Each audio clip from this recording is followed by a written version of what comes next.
Muhammad Sallallahu Alaihi Wasallam. Bapak Ibu yang kami hormati, di panel berikut ini akan kami sampaikan profil dari pemateri. Nama Dr. Anda Hajah Sri Maryuni. Tempat tanggal lahir Karanganyar 21 Juni 1957. Alamat Gergunung RT 2 RW 9 Klaten Utara Klaten. Sesungguhnya Allah tidak mengubah keadaan suatu kaum sehingga mereka mengubah keadaan yang ada pada diri mereka. Bapak Ibu yang kami hormati, mengingat waktu sudah cukup siang, maka mohon izin kepada Ibu Dr. Anda Hajah Sri Maryuni kami persilahkan.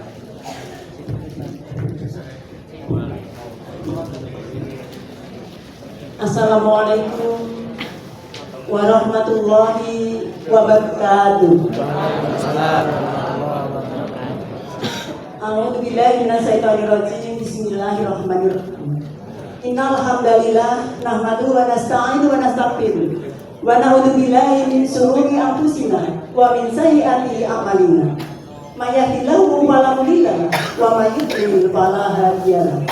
Asyhadu an la ilaha illallah wahdahu la syarika lah wa asyhadu anna Muhammadan abduhu wa rasuluh. Allahumma shalli wa sallim wa barik ala Muhammadin wa ala alihi wa sahbihi ajmain. Rabbi shrah li sadri wa yassir li amri wahlul 'uqdatam min lisani yafqahu qawli. Innallaha la yughayyiru ma biqaumin hatta yughayyiru ma bi anfusihim. Al-ayat. Yang kami hormati jajaran pimpinan MPKS wilayah Muhammadiyah wilayah Jawa Tengah beserta jajarannya, juga yang kami hormati saudara moderator Mas Yono, dan juga yang kami hormati Bapak Ibu seluruh peserta Rakerwil MPKS PWM Jawa Tengah kali ini, dan yang kami hormati para sepuh, para pidispo, tokoh masyarakat, alim ulama, dan yang kami hormati seluruh yang hadir. Ibu bapak yang kami hormati, pada kesempatan kali ini kami ditugasi oleh MPKS wilayah Jawa Tengah, karena saya sebenarnya juga sebagai pengurus MPKS wilayah Jawa Tengah. Maka pada kesempatan ini kami merasa terhormat sekali dijauhi untuk berdiri atau duduk di depan bapak ibu semuanya. Ibu bapak yang kami hormati, perlu kami perkenalkan, saya nama Sri Maryuni. Saya kebetulan sejak reformasi itu dulu saya dari sekolah Muhammadiyah, Desa Muhammadiyah 1 Klaten. Waktu itu menjelang sejak tahun 82 sampai 2009 saya sangat dari situ. Kemudian ada reformasi, maka kami didorong untuk masuk ke Partai Amanat Nasional. Sehingga waktu itu kami menjadi anggota DPRD Kabupaten 1 periode. Dan setelah itu kemudian tahun 2009 kami didorong untuk masuk ke wilayah ke Provinsi Jawa Tengah. Jadi alhamdulillah dari 2009 sampai 2014 kami di Komisi E, 2014 sampai 2019 kami juga di Komisi E, tapi tahun 2019 sampai 2024 nanti kami ditugasi untuk di Komisi B DPRD Jawa Tengah. Jadi dengan demikian menurut hemat kami, apapun yang terjadi itulah yang kami lakukan. Saya selaku kader Aisyah, maka apa yang ditugaskan oleh persyarikatan baik Aisyah maupun Muhammadiyah, insya Allah kami berusaha untuk melaksanakan. Termasuk pada kesempatan pagi hari ini, saya sebenarnya minder ya di hadapan Bapak Ibu semua. Tapi apapun ya, karena Muhammadiyah ini adalah merupakan persyarikatan yang harus kita junjung tinggi, bahwa di dalam MPKS ya, ini salah satu tugasnya adalah mengelola amal usaha. Amal usaha yang dikelola antara lain adalah panti asuhan, baik itu panti untuk anak terlantar maupun panti untuk anak yatim ataupun panti untuk lansia. Karena saat ini untuk lansia kayaknya penting. Jadi ketika saya di Komisi E dulu dari tahun 2009 sampai 2014 kami sering berkunjung ke berbagai panti, termasuk panti-panti lansia. Ternyata luar biasa perjuangan Muhammadiyah ketika Muhammadiyah itu juga mengelola berbagai panti. Jadi kalau kita lihat dari ini, kami membaca mengenai apa yang dimaksud amal usaha Muhammadiyah. Amal usaha Muhammadiyah adalah salah satu media dakwah persyarikatan untuk mencapai maksud dan tujuan persyarikatan, yakni penegakan dan menjunjung tinggi agama Islam sehingga terwujud masyarakat Islam yang sebenar-benarnya. Jadi dengan demikian kita berada di dalam persyarikatan ini tidak lain adalah untuk mencapai tujuan daripada persyarikatan itu sendiri. Nah sekarang apa tujuan utama AUM didirikan? Jadi amal usaha Muhammadiyah itu didirikan, tujuan utama apa?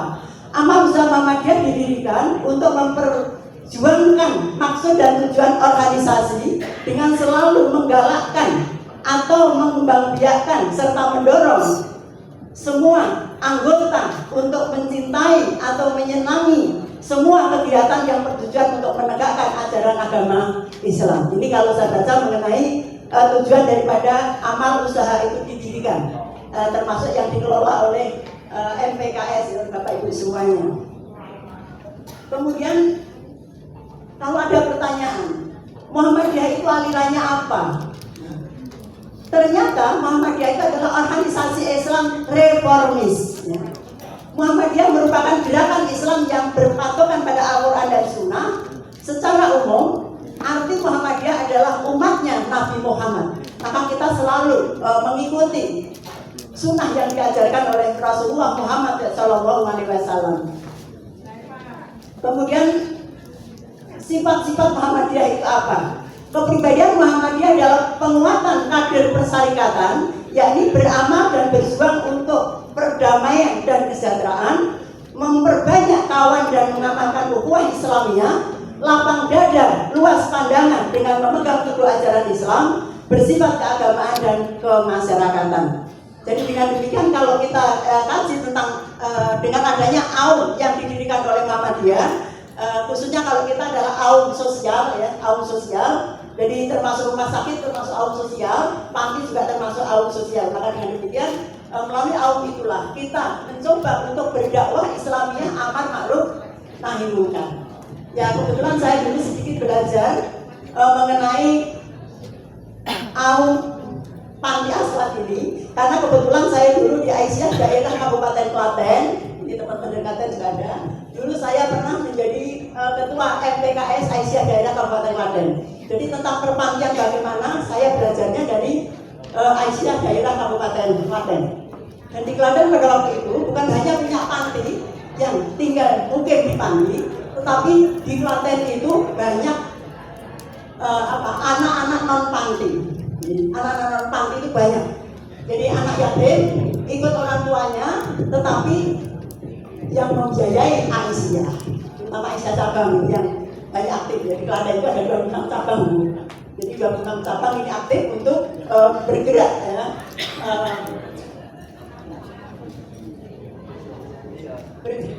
Bergerak untuk bagaimana supaya anak-anak terlantar, anak-anak panti, anak yatim itu bisa dikelola oleh Aisyah dan Muhammadiyah. Pada kesempatan ini kami sedikit menyampaikan karena program kami adalah program mengenai penguatan demokrasi daerah, ya. Jadi kebetulan ini program kami adalah program penguatan demokrasi daerah. Maka ya kenapa ini saya bawa ke sini, ya? Ini memang tugas kami sebagai kader Aisyah. Program apa yang bisa kita lakukan bersama itulah kita lakukan. Jadi kami menyampaikan ini. Terutama ini kami mencoba untuk mengangkat politik untuk mensejahterakan masyarakat. Politik itu untuk mensejahterakan masyarakat. Jadi jangan politik untuk mengibuli masyarakat, tetapi politik harus digunakan untuk bagaimana bisa mensejahterakan masyarakat itu.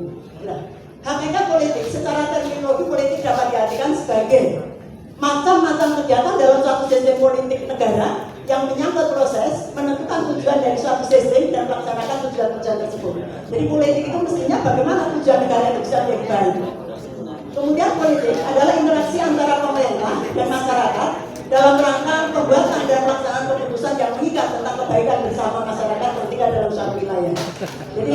kami dari Dewan punya 3 fungsi.